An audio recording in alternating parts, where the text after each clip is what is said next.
Tapi kan keinginan Yesus adalah jangan menyembah aku, sembahlah Tuhan Allahmu. Karena Yesus mengajarkan kepada umat manusia ketika itu dan para sahabat-sahabat ke-12 murid Yesus, aku ini adalah Tuhan, utusan. Aku hanya diutus untuk Bani Israel. Kalau dia diangkat menjadi Tuhan, masa Tuhan untuk jadi hanya untuk menjadi kaum Israel? Kan nggak mungkin. Tuhan itu kan universal. Bismillahirrahmanirrahim.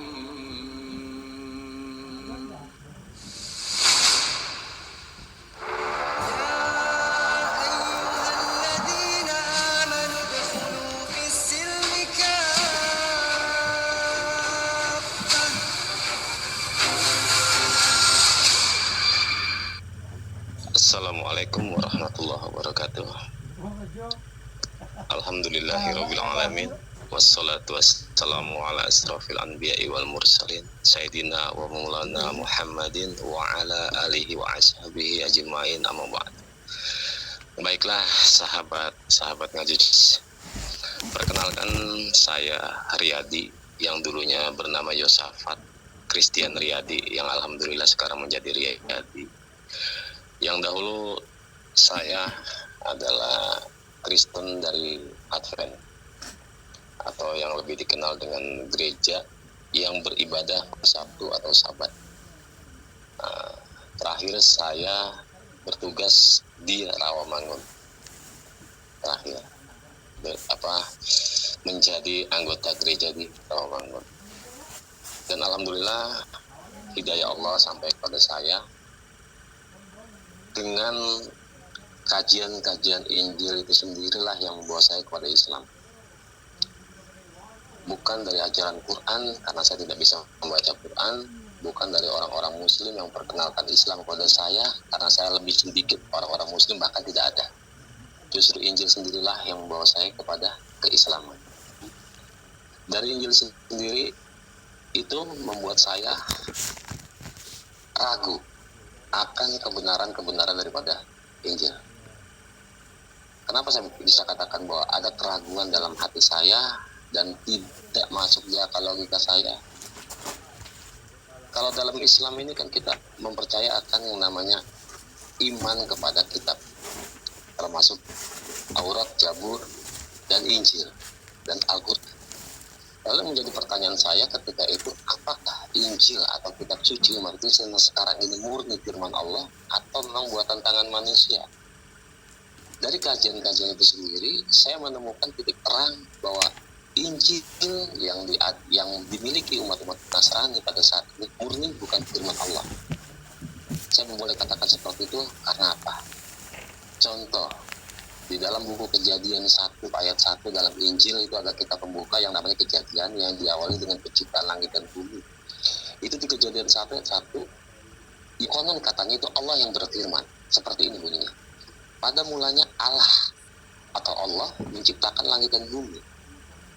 Dari kalimat itu ada satu kata yang mengatakan yang konon katanya Allah berfirman, pada mulanya Allah menciptakan langit dan bumi.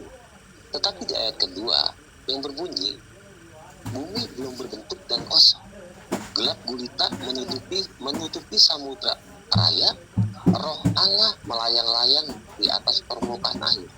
Yang menjadi tanya besar saya, tadi ayat pertama, pada mulanya Allah menciptakan langit dan bumi. Kenapa di ayat kedua bumi belum berbentuk? Apa yang Allah ciptakan di ayat pertama? Apa yang Allah ciptakan di ayat pertama? Yang konon Allah berfirman, pada mulanya Allah menciptakan. Kalau Allah sudah menciptakan, berarti apa yang sudah diciptakan sudah terjadi. Tetapi di ayat kedua, bumi belum berbentuk dan kosong. Roh Allah melayang-layang di atas permukaan air. Nah, di situ ada air. Sedangkan tadi kalimat mengatakan bahwa itu kosong. Kenapa kok bisa ada air? Kalau kosong kan berarti hampa, tidak ada apa-apa. Di situ saya mulai berpikir, kenapa kok Injil seperti ini? Dari ayat pertama, dari buku pertama, kitab Kejadian itu ada kontradiksi atau bertentangan dengan akal sehat saya, akal pikiran saya. Lalu saya terus mengkaji, sampai saya menemukan satu titik ketuhanan daripada Yesus yang sesungguhnya. Siapa Yesus yang sebenarnya? Saya kaji kitab dari kitab Perjanjian Baru, Kejadian Matius, Markus, Lukas. Tidak ada satu kalimat pun yang mengatakan bahwa Yesus adalah Tuhan. atau dia sendiri mengaku aku adalah Tuhan. Alkitab itu terbit, sudah berapa kali terbit, dan sudah berapa kali cetak, dan sudah berapa kali perubahan. Saya kebetulan di rumah dulu ada Alkitab terbitan tahun 1961 dan sampai 1981. Tidak ada kalimat dalam ayat itu pun yang Yesus katakan bahwa akulah Tuhan, tapi Tuhan. Kata Tuhan berarti di sini adalah atasan, ya, atau bos. Tapi kenapa kok ayat ini bisa berubah menjadi dari Tuhan menjadi Tuhan? Hanya menyelipkan kata H, tapi fatal akhirnya. Di situ saya terus mengkaji di awal tadi saya sudah bahas masalah kitab Kejadian tentang penciptaan sudah kontradiksi, sudah bertentangan. Lalu bagaimana dengan ketuhanan Yesus? Berani bertaruh kalau ada kalimat yang Yesus ucapkan sendiri, aku adalah Tuhan Allahmu, saya kembali ke Kristus. Tapi tidak ada yang satupun yang bisa membuktikan bahwa Yesus adalah Tuhan. Karena apa? Karena Yesus mengajarkan kepada umat manusia ketika itu. Hari ini saya ingin memperkenalkan kepada Anda sebuah produk bubuk nutrisi untuk tanaman Fit-O dari Jepang. Produk ini bisa dikatakan sangat diperlukan untuk taman Anda. Produk diteliti dan diproduksi dengan teknologi Jepang. Produk ini akan memberikan berbagai nutrisi untuk tanaman seperti protein, probiotik, kali, dan banyak nutrisi lainnya. Dengan bubuk nutrisi Fit-O, Anda hanya perlu sedikit bubuk dicampur dengan air, kemudian disiram pada tanaman Anda. Produk akan merangsang proses pertumbuhan akar tanaman dengan kuat, membantu tanaman untuk tumbuh, serta memulihkan seluruh akar yang melemah karena transportasi, kekurangan nutrisi atau kondisi cuaca yang tidak menguntungkan. Produk ini digunakan dengan bahan aktif yang sangat aman untuk tanaman dan tidak mengandung bahan kimia yang berbahaya bagi manusia dan tanaman. Anda dapat mencairkannya bahkan dengan seember air untuk menyiram taman seluas 100 meter. Silahkan hubungi kami untuk mendapatkan panen yang melimpah. Khusus hari ini, toko kami ada promosi diskon 50% untuk 99 pelanggan memesan pertama.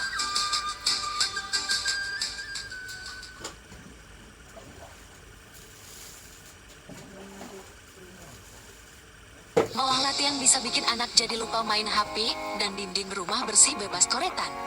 Perkenalkan papan tulis berupa tablet dengan ukuran layar LCD yang sangat cocok untuk mengasah kecerdasan, keterampilan, dan kreativitas anak dalam masa pertumbuhan, di mana mulai memasuki fase belajar menulis dan menggambar. Tablet ini dirancang dengan layar LCD pelindung mata, aman digunakan karena anti blue light dan bebas radiasi, sehingga tidak merusak mata dan tidak memiliki pengaruh buruk pada anak-anak. Material layar LCD kristal triad fleksibel berteknologi tinggi yang canggih dan bingkai plastik ABS tebal tahan lama.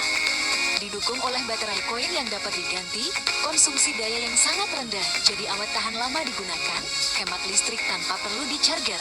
Tablet LCD ini juga dilengkapi stylus pena digital dengan ujung tip yang lembut, sehingga aman dan tidak berbahaya untuk anak-anak.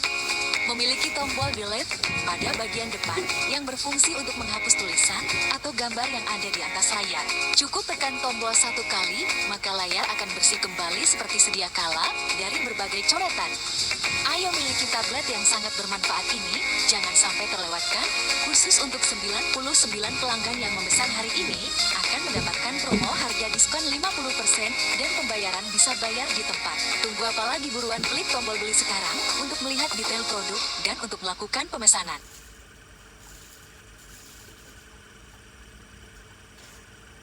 Yesus mengajarkan kepada umat manusia ketika itu, sembah Tuhan Allahmu, dan dia pun mengajarkan kepada iblis. Yesus menyuruh pada iblis pada waktu Yesus dicobai di padang gurun, di padang belantara. Apa yang katakan iblis kepada Yesus? Hai Yesus, jika engkau adalah Tuhan, adalah anak Allah, jatuhkanlah dirimu ke bawah. Pasti malaikat akan menolong. Lalu apa Yesus bilang? Apa Yesus katakan? Nyala engkau dari hadapanku. Karena kepada Tuhanmu lah dan Tuhanku lah engkau harus menyembah. Yang artinya apa? Yesus mengajarkan kepada iblis sekalipun untuk menyembah Tuhan, bukan menyembah dirinya. Kenapa sekarang umat Nasrani, umat Kristen dari Islam Mereka mengagung-agungkan Yesus sebagai Tuhan, bahkan menyembah Yesus sebagai anak Allah dan Tuhan. Lalu menjadi pertanyaan besar saya, pada waktu Yesus dilahirkan, siapa Tuhannya? Pada waktu Yesus masih dalam kandungan ibunya, Bunda Maria, siapa Tuhannya? Pada Yesus beranjak dewasa, remaja, dewasa, siapa Tuhannya? Lalu tiba-tiba pada waktu dia diutus, diangkat menjadi nabi, lalu diakui sebagai Tuhan. Sebelumnya itu siapa Tuhannya Yesus? Karena dia berdoa. Dia berdoa yang saya bilang kemarin kan di dalam Matius 6 ayat 9. Apa yang dia katakan? Bapa kami yang di surga, dikuduskanlah namamu. Itu ada dua kalimat, kami dan mu.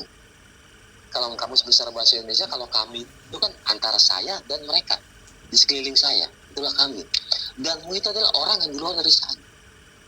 Yesus berdoa, Bapa kami yang di surga, Bapa kami, Bapa saya, Tuhan, Allah yang di surga, dikuduskan namamu.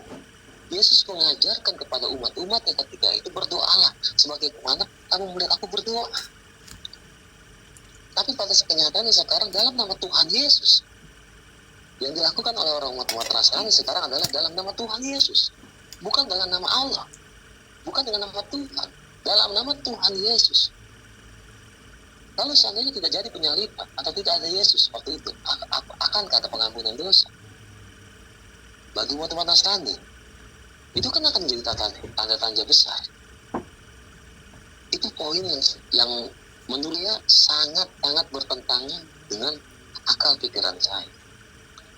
Kenapa kok bisa seperti ini? Yang kanan katanya dalam Injil, kuduskanlah mereka dalam kebenaran, firman-Mu adalah kebenaran. Firman yang mana yang kebenarannya itu? Sedangkan satu ayat demi ayat itu bertentangan. Tidak ada ayat yang mendukung dalam Injil tentang ketuhanan Yesus. Lalu kapan munculnya Tuhan Yesus disebut menjadi Tuhan? Pada waktu Paulus yang diangkat menjadi rasul. Yang diangkat menjadi rasul, entah siapa yang mengangkat dia menjadi rasul, tapi konon ceritanya adalah dia diangkat sama Allah. Sedangkan dia antara Yesus dengan Rasul Paulus itu jarak berbeda jauh. Dialah yang membuat doktrin tentang ketuhanan Yesus. Dialah yang mendoktrin ajaran-ajaran menjadi ajaran Kristen. Di dalam 1 Tesalonika, itu ada dalam kitab Injil Perjanjian Baru, pertama kali Kristen disebut adalah di Antioquia. Jadi agama yang dibawa Yesus adalah bukan agama Kristen, tapi agama yang lurus, agama yang hanif, karena Islam dulu belum ada, Nasrani belum ada. Tapi kan keinginan Yesus adalah jangan menyembah aku, sembahlah Tuhan Allahmu. Karena Yesus mengajarkan kepada umat manusia ketika itu dan para sahabat-sahabat, ke-12 murid Yesus, aku ini adalah Tuhan, utusan. Aku hanya diutus untuk Bani Israel. Kalau dia diangkat menjadi Tuhan, masa Tuhan untuk jadi hanya untuk menjadi kaum Israel? Kan nggak mungkin. Tuhan itu kan universal sifat. Nah di situ kan demi ayat bertentangan.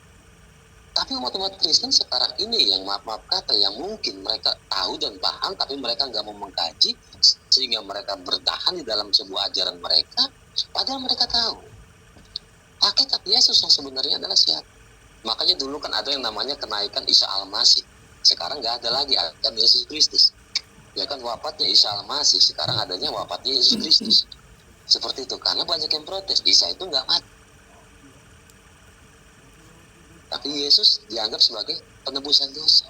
Yang tadi saya bilang, kalau Yesus tidak mati, siapa yang menebus dosa? Kalau Yesus tidak lahir, siapa yang menebuskan dosa?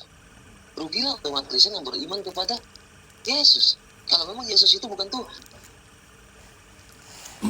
Tapi saya yakin, dalam Injil sendiri pun menjelaskan, Yesus itu bukan Tuhan. Yesus itu bukan Allah. Aku ini utusan.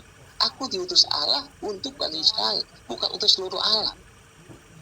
Itu nyata dalam Injil. Ada ayat-ayat dalam Injil yang banyak yang menyatakan bahwa Yesus bukan Tuhan. Dalam Injil Yohanes 1 ayat 18. Ini Injil Yohanes 1 ayat 18, ini dalam Perjanjian Baru. Ayat ini berbunyi, tak seorang pun pernah melihat Allah. Jadi tidak ada manusia pun, siapapun dia, tidak pernah melihat Allah. Berarti Injil itu tentang ketuhanan Yesus bohong. Karena tidak ada satupun melihat Allah. Lalu dalam 1 Timotius 6 ayat 16 dalam perjanjian baru juga, Tuhan tidak pernah dilihat manusia dan manusia memang tidak dapat melihatnya. Jadi tidak ada yang manusia tidak pernah melihat Allah dan Allah tidak pernah melihat manusia, tidak bisa melihat Allah dan sampai kapanpun nggak bisa melihat Allah. Seperti itu. Nah, dalam Yohanes, Yesus sendiri berkata, aku akan pergi kepada Bapakku dan Bapakmu. Kalimat Bapa dalam ajaran Kristen adalah Tuhan Allah. Kenapa saya bilang seperti itu? Karena dulu saya pernah belajar juga di Kristen. Saya lama, hampir 30 tahun di Kristen. Kalimat Bapa ini yang dilontarkan dari umat Nasrani itu tujuannya adalah supaya ada rasa kedekatan antara anak dengan orang tua. Seperti itu konteksnya. Tapi kan Yesus membantahnya seperti ini. Aku akan pergi ke rumah Bapakku dan Bapakmu. Berarti Allah. Yesus akan pergi ke rumah Allah. Allahnya sendiri dan Allahnya orang, umat-umat manusia waktu itu.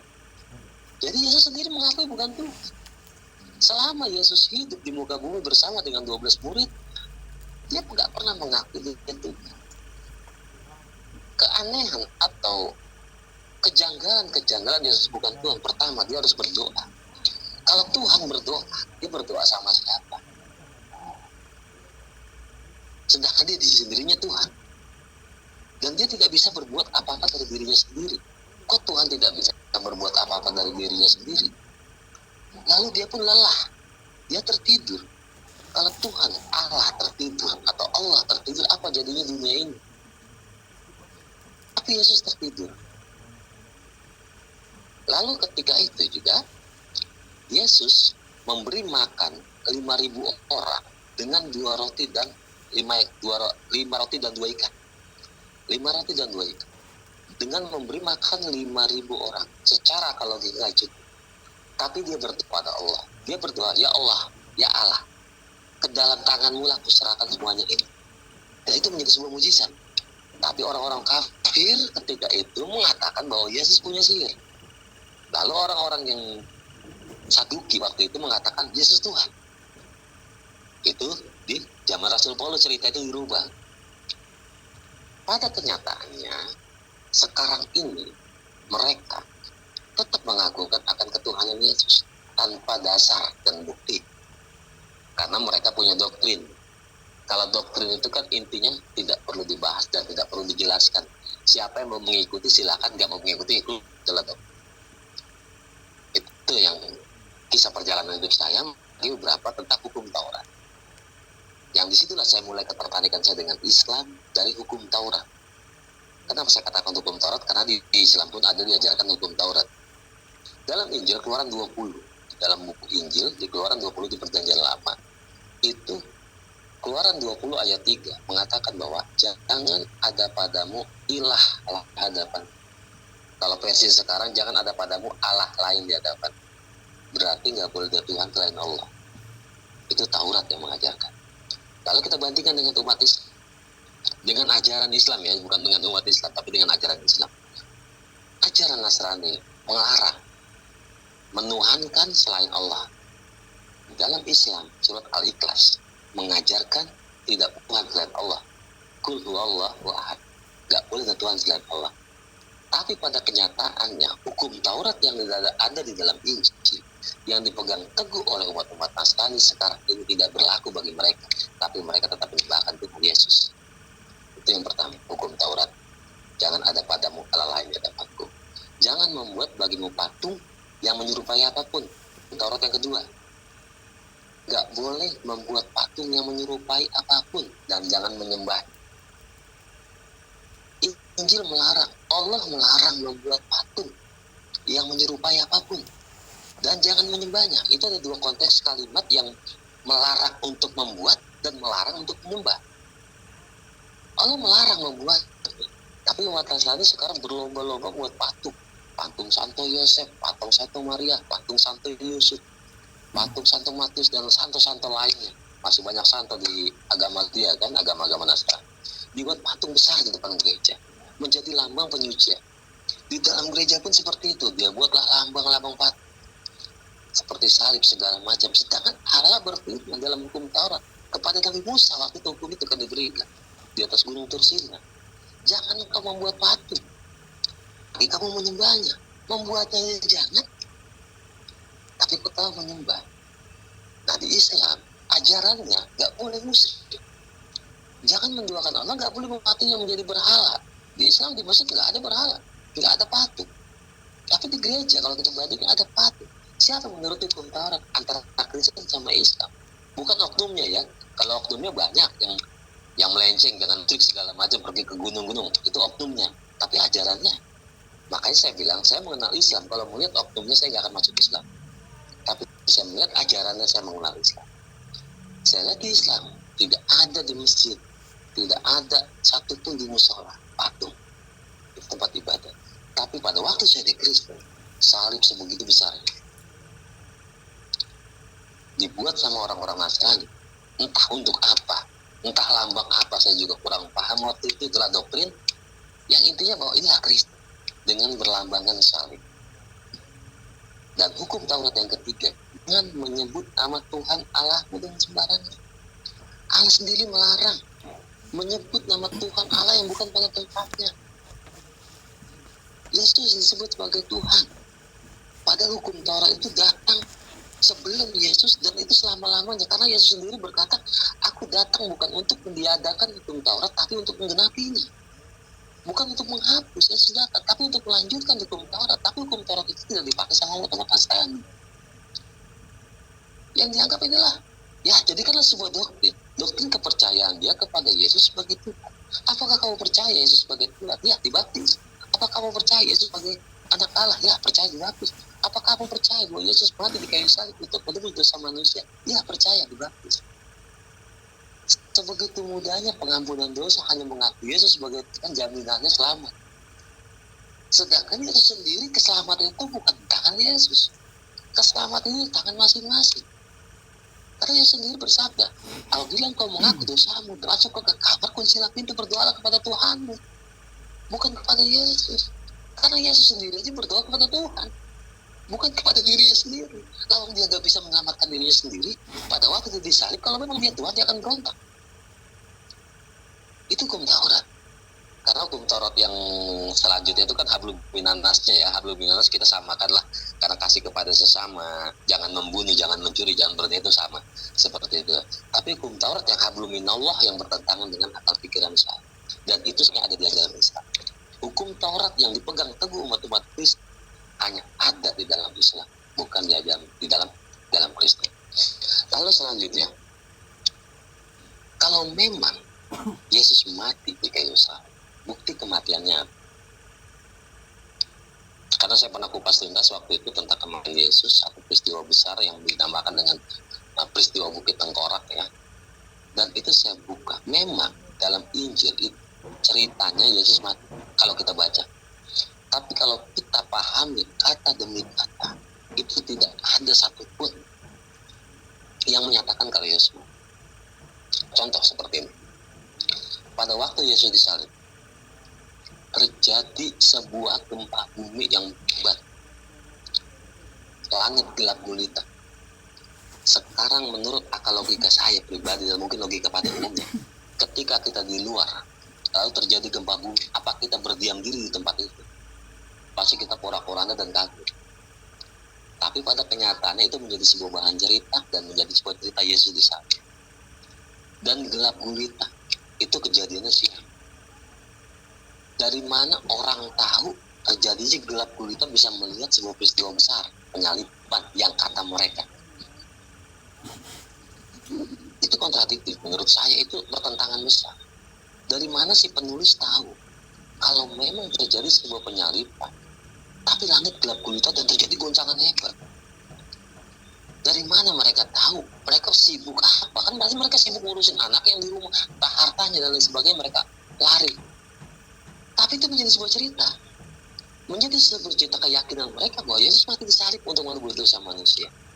Tuh. Lalu saya dulu merasa malu. Malunya seperti ini. Kok Tuhan saya ditelanjangin seperti itu? Hanya memakai sepotong kain, hanya menutupi aurat. Malu saya memiliki Tuhan seperti itu. Kenapa kita harus menyembah Tuhan yang telanjang? Lalu pada waktu Yesus disalib, kita kembali lagi pada waktu Yesus disalib ya. Pada waktu Yesus disalib, di kiri kanan itu ada dua orang penjahat. Yang apa kata Yesus? Apa kata penjahat itu? Ya Tuhan. Ini dirubah kalimatnya ya sama mereka menjadi ya Tuhan. Jika Engkau ada dalam sorga, ingatlah akan aku. Apa Yesus jawab? Hari ini juga Engkau akan bersama-sama aku di dalam kerajaan sorga. Siapa yang berucap seperti itu? Sedangkan tidak ada orang. Hanya ada tentara Romawi yang berdiri di atas, di bawah kayu salib, menurut cerita. Dari mana dia bisa mendengar? Sedangkan jarak salib itu tinggi.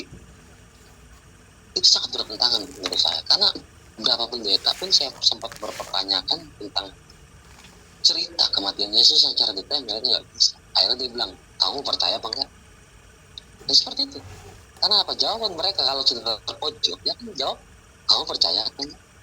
Kalau kamu percaya ya kamu beriman. Kalau kamu nggak percaya itu hak kamu. Seperti itu. Lah kalau saya kan orang yang kritis, lebih cenderung kepada satu pertanyaan bukan untuk memojokkan pendeta, tapi untuk mengkoreksi, mencari tahu kebenaran-kebenaran. Seperti itu kan. Dan itu semuanya tidak ada dalam Injil tentang ketuhanan Yesus. Tidak ada dalam Injil ucapan Yesus yang sendiri mengaku sebagai. Dan alhamdulillah saya di Islam dari 2019, alhamdulillah, walaupun banyak godaan, cobaan, fitnah segala macam saya hadapi, ya itulah saya bilang kalau boleh dikatakan dengan bahasa kampung, nasib meninggalkan agama Nasrani tanpa fitnah, masuk ke agama Islam menjadi sebuah fitnah, yaitu alhamdulillah saya terima. Dan sampai saat ini pun alhamdulillah masih saya terima dan masih bertahan dalam Islam. Walaupun seperti apa cobaan seperti ya saya terima. Itulah Islam. Karena Islam itu menurut saya itu agama berjiwa. Kalau Kristen agama santai, saya minta apa dikasih, saya minta apa dikasih. Saya mau beli apapun ada hari ini juga. Setiap bulan mau ganti apapun gampang. Seperti itu kan. Tapi di Islam ini saya akui bahwa saya harus berjuang. Islam itu agama jihad. Kalau kita berdiam diri aja kita nggak punya apa atau nggak kemampuan apa. Nah itu saya bisa rasakan sekarang ini. Alhamdulillah.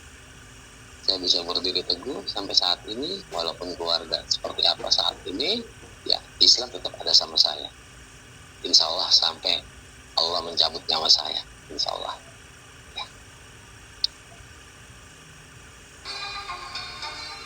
Terlalu kompak, terlalu nyaman.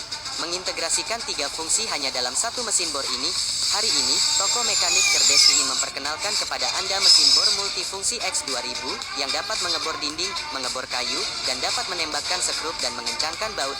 Mesin memiliki bobot yang super ringan hanya 1,3 kg. Anda dapat dengan mudah membawanya dan menggunakannya di mana saja.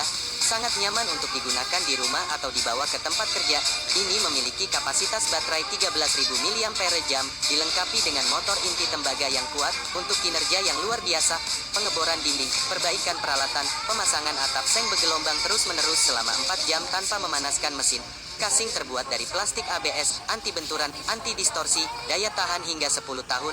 Produk ini memiliki desain modern, pegangan karet, kunci pengaman, lampu LED terintegrasi untuk mendukung bekerja di lingkungan kurang cahaya, memiliki banyak kegunaan tetapi harganya sangat murah, hanya sepertiga dari bor konvensional. Saat ini, toko sedang mengadakan program diskon 50% dan gratis ongkir untuk 99 pelanggan pertama yang memesan akan mendapatkan set 24 buah seharga Rp299.000. Pesan segera untuk mendapatkan diskon. Semoga Anda segera menemukan produk yang nyaman.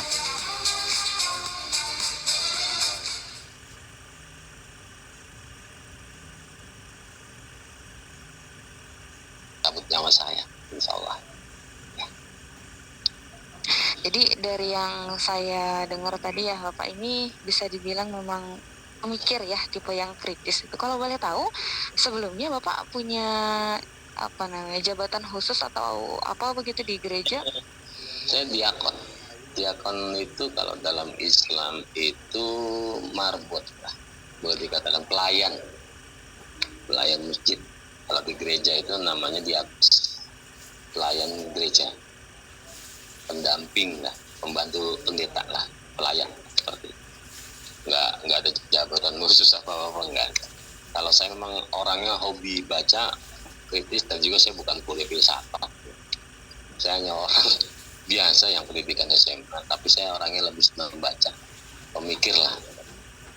Dan alhamdulillah. Berapa tahun itu Bapak menjadi apa tadi namanya? Dia apa? Diakon. Diakon berapa tahun? Itu saya kurang lebih hampir 3 tahunan. 3 tahun. Sempat nggak ke gereja kan sekitar 5 tahun itu mencari kebenaran itu kan, saya sempat nggak ke gereja kan. Dibilang kalau orang bilang tuh kafir batul lah, ke sono nggak, ke sini nggak, udah diam di tempat sampai saya menemukan hidayah bahwa Islam adalah agama. Jadi kalau bisa dibilang berapa tahun itu Bapak proses pencarian itu mulai dari awal sampai akhirnya Bapak memutuskan mantap masuk Islam itu berapa lama? Sekitar 3 tahun, 4 tahun, sekitar 3 sampai 4 tahun saya baru memutus. Karena saya sempat nggak beragama waktu itu.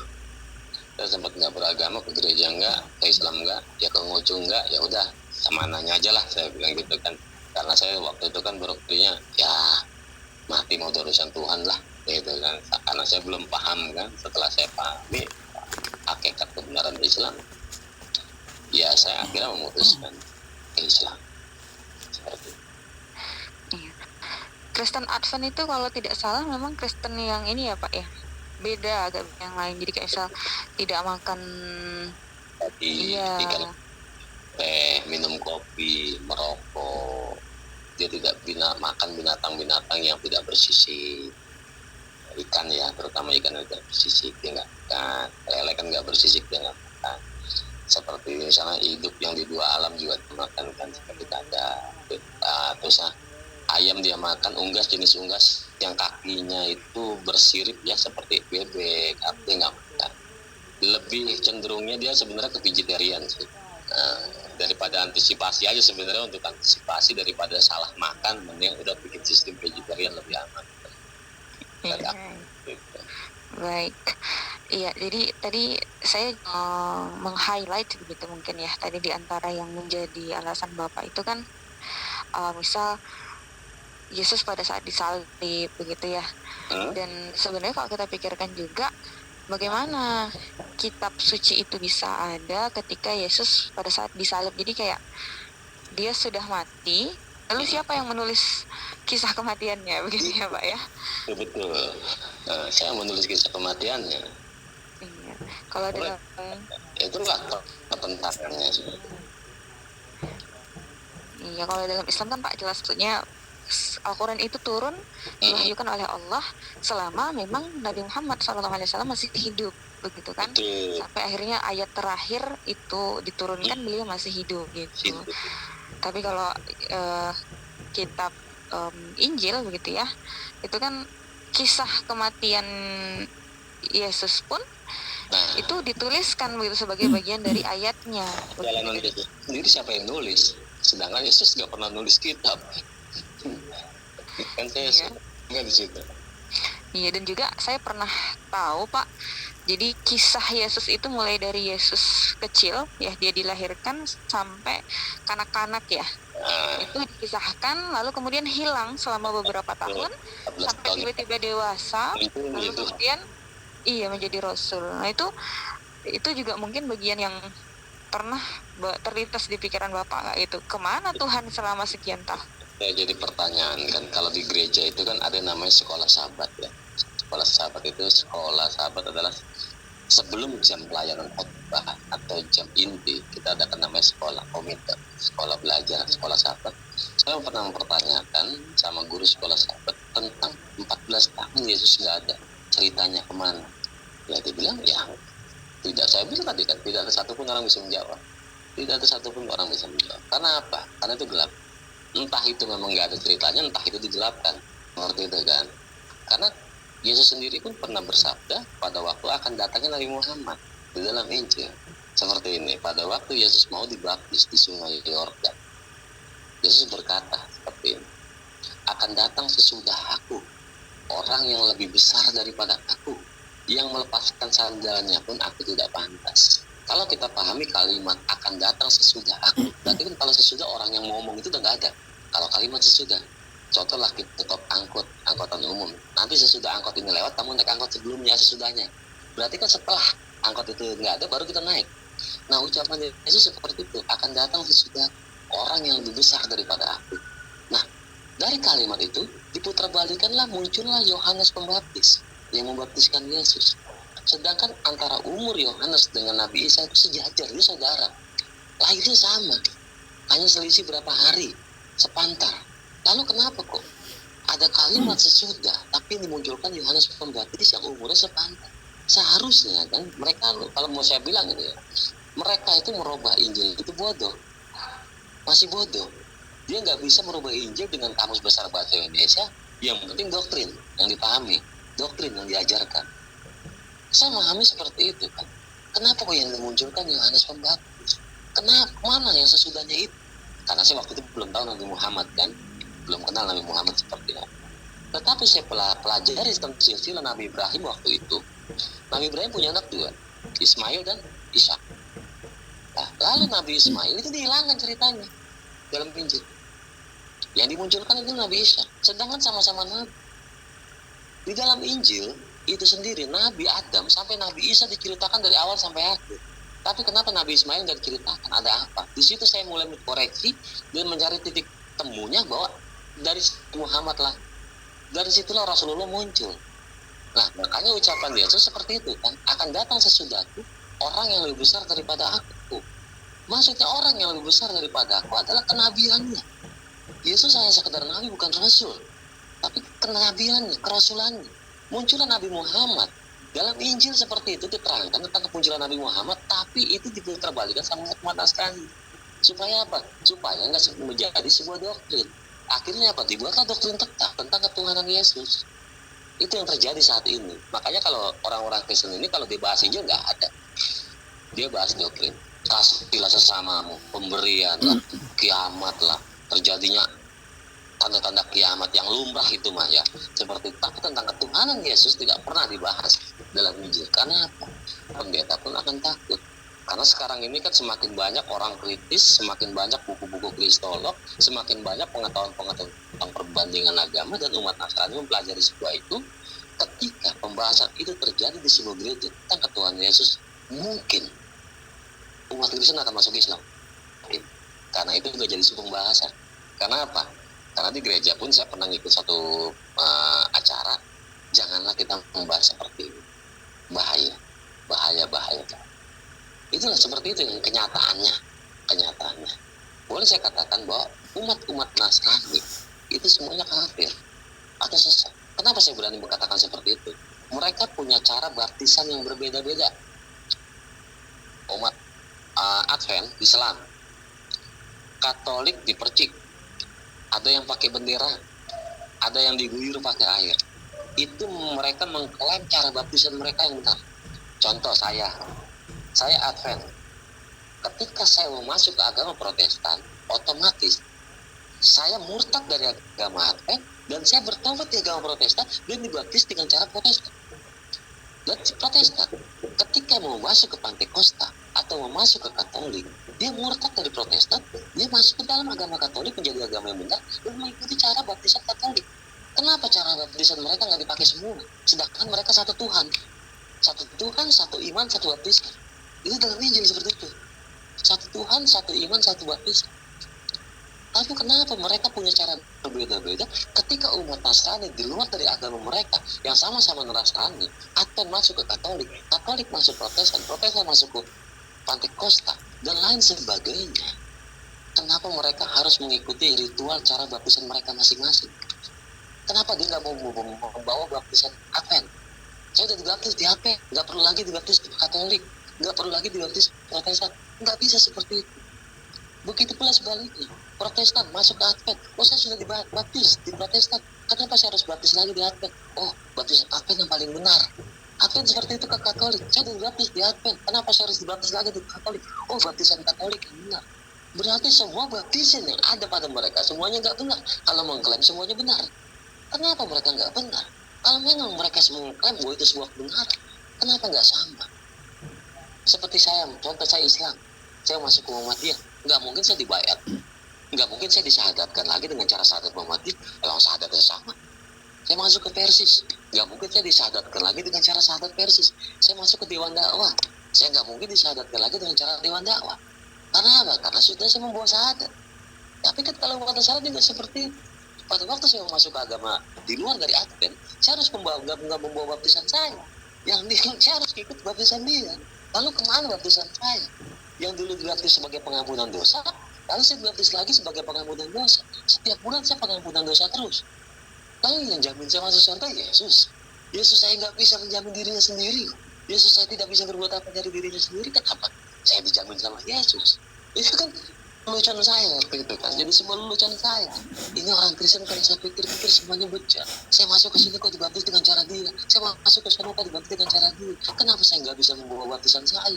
Lalu saya dibaptis dalam nama Bapa, Anak, dan Roh Kudus. Sama mereka dalam nama Bapa, Anak, dan Roh Kudus. Kalau kayak kita syahadat asyhadu alla ilaha illallah wa asyhadu anna muhammadar rasul, kita bawa ke Muhammadiyah, kita bawa ke NU, kita bawa ke Persis, kita bawa ke Dewa Dawa ya sama. Tapi mereka berbeda dengan latar belakang yang berbeda, dengan puji-pujian yang berbeda. Kita punya sholawatan sama, kita cara sholat sama, menghadap yang sama. Kalau dia kan tidak seperti itu. Contoh, kalau yang namanya rumah ibadah itu harus suci, bersih. Karena Nabi Musa pada waktu naik ke atas gunung Tursina, dia melihat api. Pada waktu Nabi Musa mengambil api itu, apa yang Allah firmankan kepada Musa? Lepas sandalmu.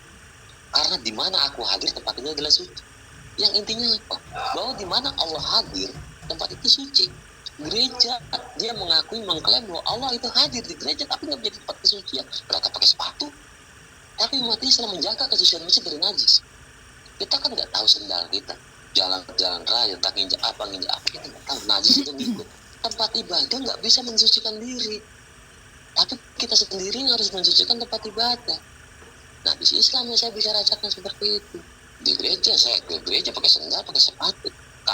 Sepatu basah, sepatu kotor masuk. Karena ada cash di depan.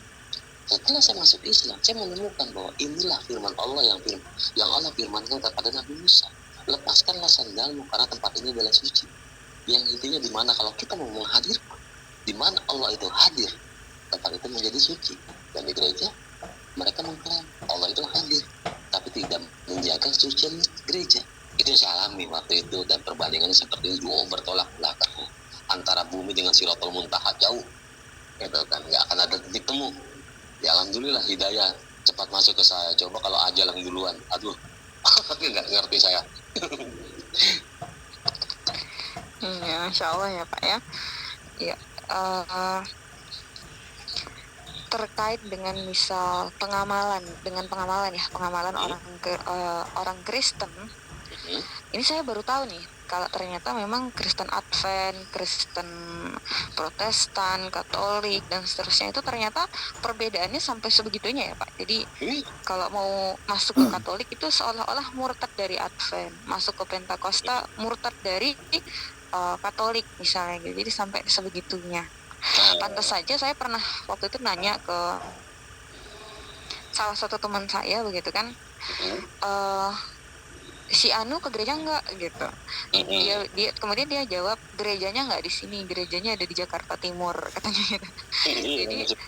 jadi dia waktu itu posisi saya di Serang di Banten ya.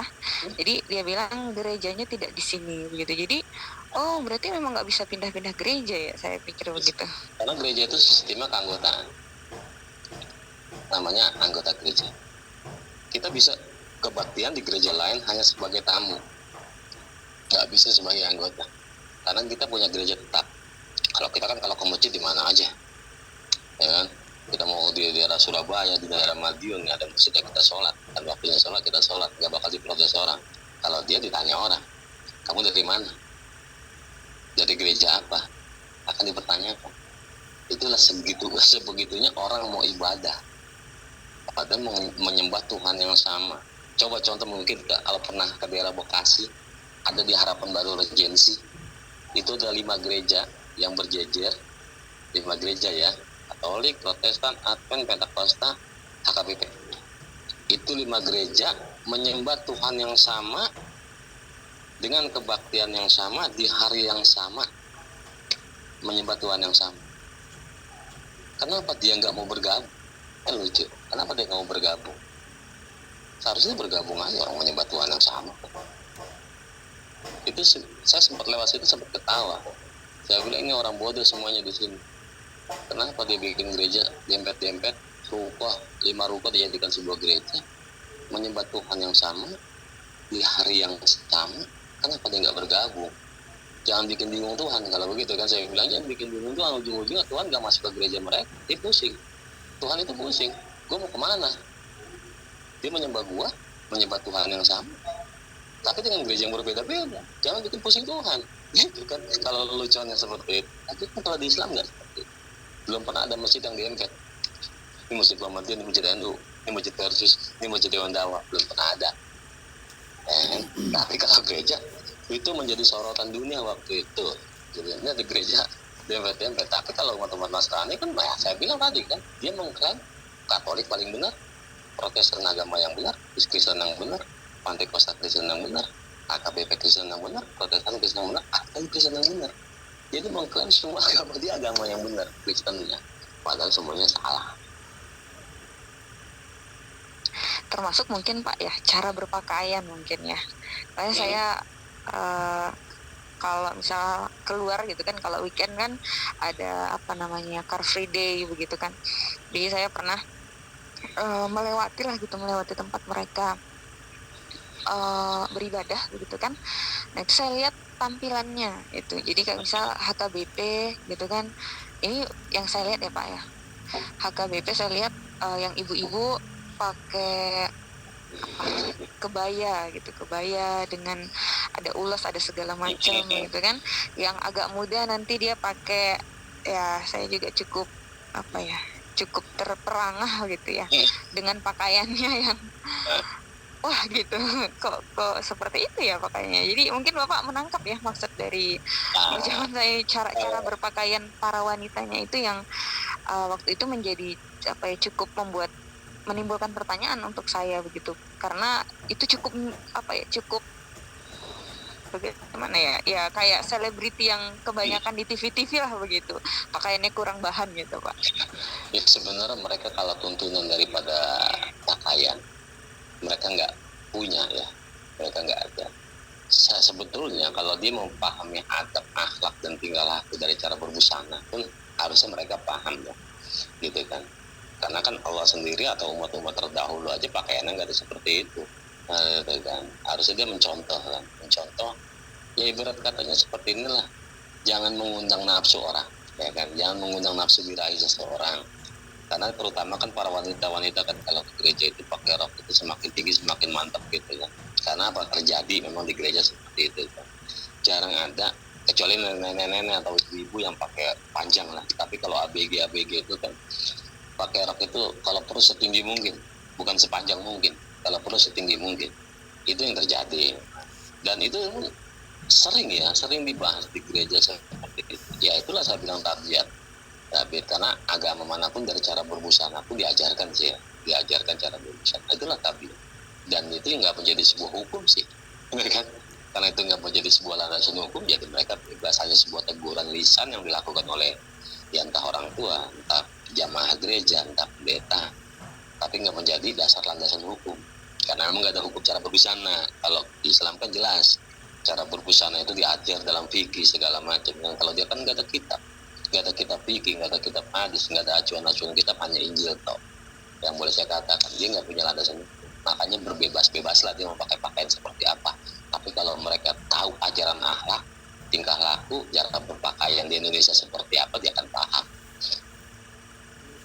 Iya, karena memang kan Pak, kalau kita lihat gambaran misal lukisan-lukisan Bunda Maria gitu kan, dia pakai kain gitu ya Pak, digambarkan di kepala gitu. Cuman saya lihat pengikutnya gitu ya, pengikut dari anaknya Bunda Maria ini ya menggunakan pakaian-pakaian yang justru memang lebih terbuka gitu. Makanya agak bertanya juga begitu saya pada saat itu. Memang beda gereja dulu dengan jamaah gereja di zaman sekarang.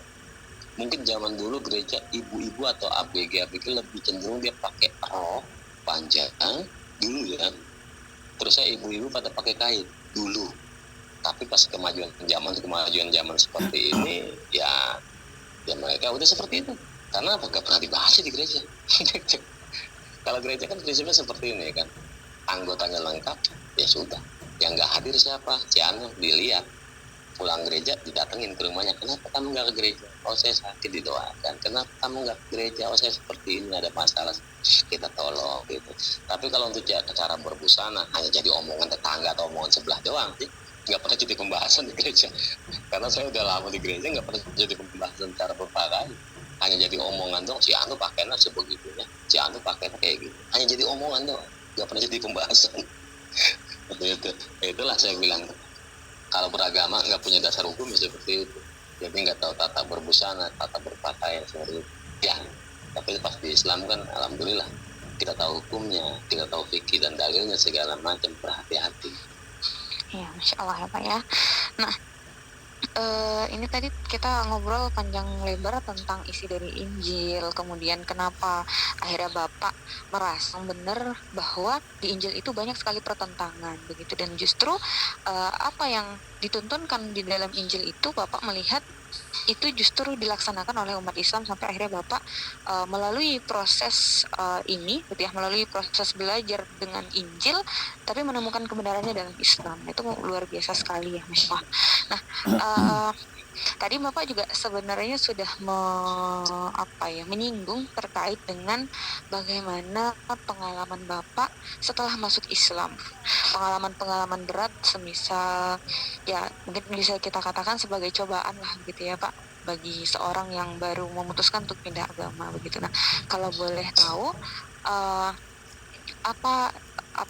kisah-kisah atau pengalaman berat yang Bapak alami begitu setelah Bapak memutuskan untuk masuk Islam begitu, baik dari mungkin orang-orang dari agama sebelumnya, dari keluarga, atau mungkin dari orang di agama Islam yang sekarang. Karena Bapak tadi menyebut juga bahwa kalau seandainya saya melihat umatnya ya, kaum muslimnya, mungkin Bapak nggak akan masuk Islam begitu. Nah, silahkan Bapak. Oke, kalau saya dari keluarga, memang saya sendiri memutuskan untuk pergi, ya, karena kan keluarga saya itu tinggal di lingkungan gereja dan gereja itu warisan daripada kakek saya. Saya memutuskan sendiri untuk meninggalkan keluarga, karena saya nggak mungkin saya harus bergabung dengan mereka untuk ibadah pun agak sulit, karena di tempat saya itu nggak ada masjid. Di tempat saya itu nggak ada masjid dan musola sama sekali. Untuk ibadah itu mungkin saya jarak jalan tempuhnya itu sekitar 7-6 kilo. Padahal di kota, tapi kenyataannya seperti itu, nggak ada masjid dan musola. Nggak mungkin saya sholat di rumah, sedangkan di situ orang-orang Nasrani. Nah, kalau kendala dari umat-umat Muslim, ya itulah saya bilang, alap itu pelaku yang melakukan kejahatan mengatasnamakan mualaf, semua imbasnya kena ke semua mualaf, dicurigain, seperti kan, tempat mondok pesantren di mana sulit diterima segala macam kan. Nah itu pada kenyataan seperti itu. Saya di suatu tempat ngontrak sampai diusir karena ketakutan gitu kan. Ya saya bilang hanya ada oknum satu atau dua mualaf yang mengatasnamakan mualaf hanya sekedar mencari bantuan atau apa enggak dari Allah Alam. Jadi ketika kita mengakui bahwa kemualafan saya benar, keislaman saya benar setelah saya meninggalkan agama Nasrani, ya disamakan. Itu yang saya rasakan. Saya rasakan seperti ini. Ya alhamdulillah saya masih kuat. Inilah perjuangan saya. Islam itu agama jihad. Kalau kita nggak mau berperang, ya udah nggak usah ikut apa. Ibarat kata ya berislam hanya beragama atau aja. Karena gue mau keturunan, saya mau keturunan agama saya Islam, bapak saya Islam, kakek saya Islam, ibu saya Islam, saudara saya Islam, saya tinggal ngikut, aman. Tapi pada dasarnya kan kalau mereka mau berjuang, dia akan mengetahui bahwa Islam itu seperti ini. Bukan jihad ngebom hotel atau jihad ngebom apapun, ya, dengan cara kita, ya saya rasakan seperti itu. Jihad dalam Islam yang saya rasakan, ya fitnah, hinaan, kecurigaan orang terhadap saya ada. Walaupun emosi pun ada gitu, namanya manusia, tingkat emosinya tinggi, ya saya, alhamdulillah saya masih bisa hadapi, saya bisa lawan dengan diri saya sendiri tanpa untuk mengganggu mereka. Ya lebih saya mengalah. Kalau saya kan prinsipnya lebih bukan mengalah, bukan berarti saya kalah. Saya hanya untuk mempertahankan akidah seperti itu, dan saya hanya untuk mempertahankan keimanan saya, menjaga keimanan Islam saya. Ya lebih saya dari Jakarta pergi ke Bekasi Dari Bekasi saya pergi ke daerah Karawang. Dari Karawang sampai saat ini. Dan itu ya nggak berhenti. Yang insya Allah dapat tempat di daerah Sidoarjo, insya Allah. Dia terbuka, dia udah WA-WAan sama saya, dia insya Allah terbuka, dia akan terima saya di sana dan minta doanya aja. Siap Bapak, insya Allah. Nah, saya nggak bisa memungkiri ya Pak, statement yang Bapak sampaikan tadi bahwa memang ada beberapa oknum yang mengaku mualaf kemudian menggunakan label itu sebagai alat untuk kemudian mengambil keuntungan ya, gitu. Karena datang ke sana minta mengajukan ya, bisa dibilang semacam proposal, uang dan segala macam begitu. Dan datang lagi ke tempat yang lain dan seterusnya sampai akhirnya ya orang-orang merasa tertipu, dan akhirnya ya karena sudah merasa tertipu ketika bertemu lagi dengan mualaf yang lain yang sebenarnya tulus begitu ya menjadi seorang mualaf, akhirnya halaman yang tadi itu menjadi sebuah gambaran yang buruk begitu ya tentang mualaf itu gitu, karena disamaratakan. Betul sekali Bapak. Ya harapannya nanti ya para mualaf yang mungkin menonton ini juga ya bisa lebih bijaksana ya ketika menggunakan labelnya sebagai mualaf begitu. Nah, tapi alhamdulillah ini Bapak karena sudah dari 2019 masuk Islam, sebenarnya sudah bukan labelnya, bukan mualaf lagi ya Pak ya, sudah muslim begitu. Itu aja memang tidak bisa dipungkiri kan dulu sebelumnya agamanya non muslim, sekarang masuk Islam. Nah berarti ini Pak kalau boleh diceritakan nih Pak gitu, karena kan kisah orang lain setelah masuk Islam itu beda-beda ya, kisah setiap orang gitu. Ini boleh lebih detailkan lagi nggak Pak gitu, kisah atau pengalaman berat Bapak setelah Bapak memeluk Islam gitu, lebih didetailkan lagi begitu. Pengalaman terberat saya di Islam itu pertama kali adalah sholat itu paling berat. Melawan rasa malas itu yang buat saya bilang saya sangat amat sulit. Padahal cuma paling 5 menit, paling lama juga 10 menit dibantu sama zikir dan witir kan, seperti itu. Itu berat. Kenapa waktu dulu saya ke gereja itu dari pagi sampai malam itu kuat? Kenapa hanya 5 menit kok sulit? Nah akhirnya apa? Alhamdulillah karena saya masuk Islam, saya belajar hukumnya terlebih dahulu. Saya mondok waktu itu pesantren Foibul Barokah di Pandeglang dengan almarhum Keji Zainal Abidin almarhum. Saya belajar hukumnya di situ, sehingga saya ngerti, sholat itu memang berat kalau kita nggak bisa rawat rasa malas. Tapi kalau kita bisa melawan rasa malas itu sendiri, segala sesuatu itu jadi ringan. Tahajud, alhamdulillah, sholat, alhamdulillah, masih berjalan sampai sekarang. Ya memang bagi umat Islam itu terberat karena orang yang paling berat adalah pasti sholat. Contoh kita kalau nggak mau lihat orang nggak sholat itu di mall, di pasar itu kan hanya segitu orang yang sholat, sekitar 80-90% orang nggak sholat, berat ya kan. Di mall apalagi berat itu. Dan itu saya rasakan memang berat menghadap Allah 5 menit. Tapi kalau kita menghadap bos kita berjam-jam, kita ngobrol sama pacar kita, sama saudara kita, sama teman kita, sama bos kita kuat. Kenapa menghadap Allah? Allah nggak butuh lama-lama, 5 menit cukup. Karena Allah nggak butuh kita kok. Kalau kita yang butuh Allah, kecuali ada anjuran, sholatlah kamu 30 menit, sholatlah kamu 1 jam. Mungkin rada berat. Karena Allah nggak mengkategorikan jam, nggak meminta kita untuk berjam-jam. Yang penting sholatlah tepat waktu. Ya, kalau kita mau 5 menit, kita mau 10 menit. Kenapa? Yang contohnya kenapa kalau 5 menit kita berat dibanding 1 jam, 2 jam kita ngobrol? Karena nggak ada bedanya, sama kan. Kenapa kita kuat ngobrol sejam, 2 jam, bahkan setengah hari kita kuat ngobrol, sedangkan menghadap 5 menit itu berat. Sebenarnya kan rasa malasnya itu, rasa malas. Nah ini ya saya lawan rasa malas itu. Tahajud pun juga jam 3 setiap hari ya, alhamdulillah jam 3 kita laksanakan sholat 5 waktu, alhamdulillah tepat waktu di masjid, di musola kita laksanain seperti itu. Ya kita melawan rasa malasnya aja. Jadi jangan segala sesuatu kan kalau kita lawan itu kita akan pasti bisa melakukan. Lain sama memang udah malasnya permanen lah, udah malasnya membalas nutuk lah, udah susah. Tapi kalau dia mau berubah ya bisa berubah seperti itu. Yang saya rasakan pengalamannya seperti itu, hanya sholat yang dulunya menjadi sebuah terberat. Dan yang kedua adalah, nah ini saya masih terus belajar kan, seperti baca Quran segala macam. Saya masih terus belajar karena saya nggak mau di Islam itu buta. Percuma saya masuk Islam, percuma saya berada dalam Islam, berada dalam agama kebenaran, saya buta. Ibarat kata saya nggak bisa melihat di jalan terang. Islam agama yang terang, Islam agama yang lurus. Kenapa kok saya nggak bisa berjalan di agama yang terang? Nah, saya nggak mau seperti itu kan.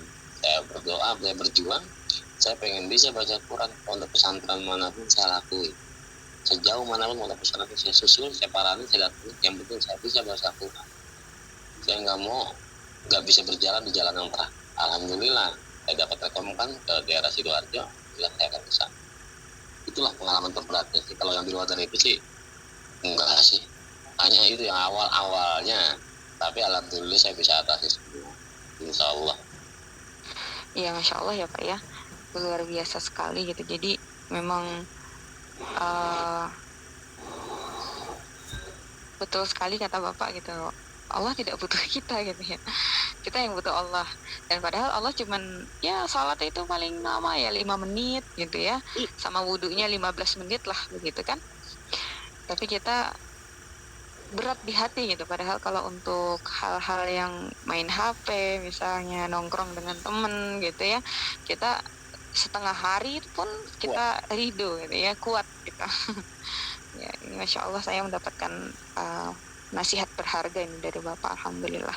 Nah, kalau boleh tahu sekarang hubungan dengan keluarga atau teman-teman lama dan lingkungan lama tuh gimana Pak? Saya udah lost kontak sih ya, udah lost kontak, dan nomor keluarga juga nggak ada sama saya. Tapi kalau di Facebook ya, kalau Facebook masih ada, dan juga saya jarang Facebookan sama dia. Paling dia hanya ngeliat komen, apa ngeliat saya nulis apa. Tapi kalau yang kontak sama sekali nol. Di handphone saya itu udah nggak ada kontak. Teman-teman saya pun udah nggak ada, keluarga saya pun udah nggak ada, lost kontak. Kemudian saya hanya ingin membuktikan kepada mereka itu bahwa inilah yang benar, hanya untuk membuktikan kepada mereka. Yang selama ini kan mereka bilang saya ini murtad dan meninggalkan agama kebenaran. Sampai saya dikatakan begini, kamu harus bertobat karena Yesus segera datang. Kalimat itu sering diucapkan kepada saya setiap waktu itu saya berkunjung ke rumah keluarga saya. Bertobat di Yesus segera datang. Saya bilang di Islam juga Yesus segera datang, sama. Di Islam itu Yesus juga akan datang. Cuma kedatangan Yesus bukan untuk menyelamatkan umat manusia, tapi membunuh Dajjal. Seperti itu kan. Tapi kan kalau dalam Kristen, Yesus akan datang menyelamatkan umat manusia. Itu dalil yang mana? Saya bilang gitu kan. Nggak ada dalil dalam Injil kan. Kalau dalam Al-Quran jelas Yesus datang. Memang kedatangan Yesus juga ada dalam Injil, dalam Al-Quran. Ada cuma versinya yang berbeda. Sama-sama menunggu kedatangan Yesus. Sama. Saya juga enggak. Saya juga masuk Islam nggak meninggalkan Yesus. Saya tetap beriman kepada Yesus, hanya sekedar nabi, sebatas nabi, tidak lebih. Seperti itu kan. Kalau kata dia kan saya meninggalkan Yesus. Justru saya nggak meninggalkan Yesus, saya masih tetap beriman kepada Yesus karena menjadi bagian dari keimanan kita di dalam Islam, beriman kepada para nabi. Itu tembakan saya buat mereka. Ya sampai sekarang saya udah nggak ada kontak. Tapi kalau berkunjung ya berkunjung. Ya kalau berkunjung udah kayak tamu, datang tamu. Karena saya nggak mau debat kan sama mereka gitu kan tentang masalah Islam segala macam. Saya juga belum paham tentang Islam, takut jadi tanya tentang Islam saya bingung kan jawabnya. Karena saya tahu kan kelemahan orang yang mualaf ini kan baru-baru dia tahu kelemahan, dia nggak ngerti Islam. Tapi kalau ajaran Kristen juga dia nggak berani nanya kan. Saya kalau berkunjung ke keluarga yang sekedar silaturahmi pun nggak nginep, nggak main lama. Saya khawatir takut jadi perdebatan, jadi ujung-ujungnya jadi permusuhan. Yang penting kan hablum minanas saya tetap jalan. Masya Allah ya Pak ya. Orang tua masih ada Pak? Almarhum. Oh sudah almarhum. Berarti yang keluarga yang dikunjungi itu Kakak. Oh kakak. Iya. Masya Allah ya Pak ya. Nah kalau boleh tahu nih Pak, di dalam Islam hal yang Bapak dapati sebagai hal yang menenangkan gitu, membuat Bapak semakin merasa Islam itu sangat amazing gitu, sangat menakjubkan, itu apa kira-kira Pak? Saya dilihat dari ilmu sedekah ya. Yang dalam Islam itu kalau kita ngasih satu dapat 100, 200, 500 segala macam kan. Itu saya bisa rasakan. Itu saya bisa rasakan dan alhamdulillah itu saya terapkan dan itu nyata. Dan itu saya bisa menjadi sebuah kenyataan. Sedangkan kebanyakan Islam sendiri pun kurang percaya sama yang ilmu sedekah gitu kan. Mereka takut bersedekah, takut miskin seperti itu. Dan itu saya rasakan. Saya rasakan ya sebenarnya nggak ada permasalahan antara miskin dan kaya. Karena ilmu sedekah itu kan makanya waktu masih Yusuf Mansur itu kan saya sering dengar tentang ilmu sedekah dia kan saya terapkan. Ya ternyata memang ada di matematika Islam itu ada. 1 dikurang 1 itu nggak tentu 0. Kalau matematika sekolah kan 1 kurang 1 0, 2 kurang 1 ya 1. Tapi kan kalau dalam ilmu matematika Allah kan beda. 1 dikurang 1 bisa 100, 1 dikurang 1 bisa 1000. Nah itu saya terapkan dan itu nyata. Itu nyata bahwa matematika Allah itu memang ada. Siapa bilang matematika Allah itu nggak ada? Matematika Allah itu ada. Sedekah itu menjadi bukti bahwa matematika Allah itu ada. Itu sebagai pembuktiannya. Dan itu saya merasa, oh iya benar, memang nyata. Itu yang pertama. Yang kedua, sholat memang tenang, membuat hati kita tenang. Sholat. Ya kalau kita beragama, buat apa kita nggak ibadah? Islam itu kan bukan sekedar KTP. Ya, Islam itu bukan identitas kita yang hanya nempel di KTP. Karena mati pun nggak bawa KTP kan. Ya, mati pun di dalam ditanya pun nggak ditanya KTP. Yang ditanya amal ibadah. Mau nama kita profesor dokter kayak di KTP, daerah di alam kubur pun nggak ditanya profesor dokternya, yang ditanya amal ibadahnya. Makanya kan saya bilang buat apa kita harus mengumpulkan harta-harta banyak-banyak kalau bertanggung jawaban di akhirat juga banyak. Lebih baik kita. Makanya kan saya punya prinsip lebih baik saya miskin beriman daripada saya kaya harus kafir, daripada kaya harus syirik, daripada kaya harus jolim. Ya enggak seperti itu kan. Itulah prinsip saya. Lebih baik saya miskin beriman pada Allah. Dengan keadaan saya seperti ini, saya masih berislam. Dan alhamdulillah itu saya nikmati. Saya nikmati walaupun ya sempat stres segala macam, tapi saya bisa hadapi. Ya, Masya Allah ya Pak ya. Jadi 2 hal itu tadi yang membuat Bapak merasa Islam itu sangat luar biasa ya. Maksudnya bagian dari 2 ajaran itu tadi merupakan bagian dari hal yang membuat Bapak merasa Islam itu amazing gitu. Nah sebenarnya mungkin semakin nanti Bapak belajar di pondok pesantren, Bapak akan merasakan keluar biasaan Islam lebih banyak lagi, insya Allah ya Pak ya. Iya, Masya Allah. Nah, selanjutnya mungkin Pak, kalau bisa ditanya gitu, sejauh ini sudah bagaimana? Ya. Kenapa Pak? Sudah ini ya? Kalau ini mau ke masjid. Oh iya Bapak, bentar Pak ya. Insya Allah akan sedikit lagi nih. Ini kalau boleh tahu nih Pak, sudah sejauh mana pencapaian Bapak di dalam Islam, begitu? Kalau saya pencapaian saya dalam Islam itu malah saya itu kurang masih kurang. Masih kurangnya seperti apa? Saya belum bisa baca Quran, tapi saya bisa hafal Quran. Saya sama sekali nggak bisa baca Quran, tapi saya bisa menghafal Quran. Karena saya pikir saya bisa hafal Quran itu tujuannya untuk bacaan sekolah. Seperti itu kan. Yang kedua, pencapaian saya tentang sholat. Saya bisa menghadapi rasa malas, saya sudah bisa menentang atau bisa melawan rasa malas, sehingga saya bisa sholat walaupun jam 3 pagi saya harus bangun sholat tahajud. Itu menjadi kewajiban buat saya, menjadikan tahajud itu kewajiban buat saya, bukan sunnah lagi, kewajiban. Saya menjadikan, ya saya boleh katakan tahajud itu jadi fardu buat saya. Tahajud, jadi jam 3 saya harus tahajud sampai subuh, saya tunggu subuh, sholat subuh, zikir. Itu saya balik ke kamar, duha segala macam, itu menjadi sebuah kewajiban. Karena saya pikir kan sunnah, yang namanya sunnah itu apa salahnya kalau kita menjadi sebuah ketekunan kan, menjadi ketekunan hati supaya menantangkan diri. Kalau aktivitas nggak ada kok, kecuali banyak aktivitas. Kan ibarat kata orang nganggur ngapain sih? Ya, mendingan ya udah ibadah, seperti itu aja, memperbanyak ibadah. Kan umur nggak ada yang tahu, tapi kalau saya habis ini meninggal atau besok meninggal, saya juga nggak tahu. Yang penting ibadah. Iya, baik, Masya Allah Pak. Nah, cita-cita Bapak tentang Islam di masa depan apa Pak kira-kira?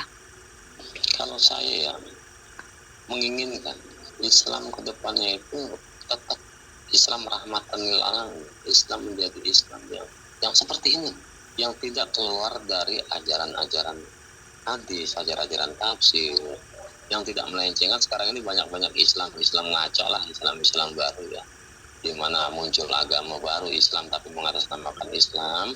Saya punya kitab sendiri tapi mengatasnamakan Islam, punya nabi sendiri. Ya, insya Allah ya, namanya itu udah ketentuan Allah kan, seperti itu. Karena menjelang akhir zaman Islam itu menjadi berapa golongan.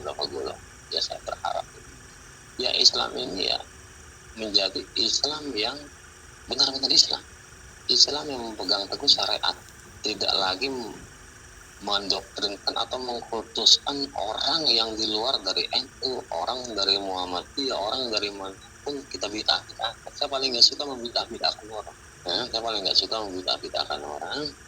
Ya kita sama-sama Islam, menyembah Allah yang satu, memiliki Nabi yang satu, Rasulullah SAW. Kenapa kita harus membid'ah-bid'ahkan? Saya paling nggak suka seperti itu. Kenapa kita nggak sama bersatu? Kalau tujuannya sama, mengharap keridhaan Allah. Dan saya mengharap ke depan ya Islam itu ya hablum minallahnya tetap ada, hablum minannasi tetap ada, saling membantu dan saling merangkul. Jangan saling gontok-gontokan, jangan saling membid'ahkan, jangan saling menfitnah segala macam. Ya kita sama-sama merangkul. Karena apa? Umat-umat Nasrani pun berjuang keras untuk memurtadkan umat-umat Islam. Ya kan? Ya yang kita hadapi itu kan perang nyata. Yang kita hadapi kan perang secara nyata. Jangan dikira umat-umat Nasrani sekarang diam saja, dia berjuang perang melawan kita untuk memurtadkan umat Islam seperti apa. Dan itu nyata sekarang ini. Kalau kita nggak memiliki fondasi keimanan yang kuat dari sekarang, apalagi dilihat umat Islam ini bentrok mulu kan. Islam ini sama Islam mana bentrok, Islam ini sama Islam itu bentrok lah. Kesempatan mereka untuk masuk. Tapi kalau Islam ini kuat bersatu, mereka juga nggak akan berani masuk.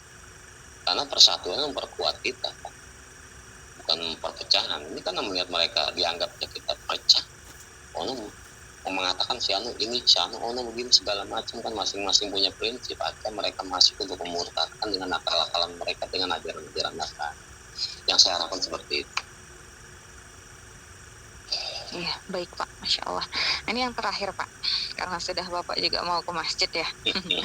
Ya, kalau boleh nih Pak, kita minta pesan Bapak gitu ya untuk sahabat ngaji cerdas. Ini apa kira-kira yang ingin Bapak sampaikan? Ya, oke. Ya, kepada sahabat ngaji cerdas, ya saya juga sama-sama belajar dan sama-sama ingin berubah. Ya kan intinya kalau kita, Allah nggak akan merubah satu kaum kalau kita sendiri yang nggak merubah diri kita. Jadi kita sendiri yang merubah diri kita. Kita rawat rasa malas kita jadikan Islam ini sebagai landasan hidup kita. Jangan jadikan Islam ini hanya sebagai model KTP atau STNK atas nama. Jadi Islam ini agama. Di dalam agama itu kan ada iman, ada keimanan kepada Allah, ada segala fondasi yang kuat, segala macam. Apabila kita sudah berpegang teguh pada keyakinan Islam, ya kita nggak usah ragu lagi dengan kebenarannya. Ya, kalau kita sudah berpegang teguh pada sesuatu, kenapa kita harus ragu dengan kebenaran? Kita udah lihat kualitasnya, kenapa kita harus ragu dengan barangnya? Kualitasnya bagus, pasti barangnya bagus. Nah, Islam kualitasnya bagus. Jangan lihat oknumnya, lihat Islamnya. Islam itu kan agama yang benar. Kalau agama yang benar, udah pasti produknya benar. Yang ngasih pun benar. Nah, kalau kita sudah berada di agama yang benar, dalam jalan yang benar, kenapa kita harus tahu? Tinggal diisi aja. Tinggal apabila kita sudah duduk dalam suatu fondasi kebenaran, ya tinggal gimana caranya kita bisa memperkuat diri kita agar kita nggak goyah. Lawan rasa malas kita, memupuk keimanan kita dengan pengajian, dengan zikir segala macam yang beribadah, yang sifatnya ibadah. Insya Allah yang namanya umat-umat di luar dari Islam tidak bisa memurtadkan kita. Tapi yang kebanyakan ini kan kelemahan kita ini kan dijadikan sebagai bahan pemurtadan dia, atau bahan pemurtadan orang-orang Nasrani. Yang penting intinya kita sebagai Islam, kita ada di duduk, kita ada di lingkungan sebuah kebenaran. Buat apa kita mencari kebenaran lagi? Kita sudah berada di dalam jalan yang benar, tidak perlu kita mencari yang benar lagi. Karena yang benar adalah Islam, yang hak adalah Islam. Tidak ada lagi agama selain Islam. Inna dina indallahil Islam. Sesungguhnya agama yang benar adalah Islam. Nggak ada agama selain Islam yang benar. Kalau masih ada agama selain Islam yang benar, tolong buktikan kepada saya agama apa selain Islam yang benar. Karena menurut saya, dan memang bukan menurut saya lagi, memang sudah hakikat saya bahwa Islam adalah agama yang benar. Karena yang benar itu adalah yang hak itu yang Allah berikan kepada kita.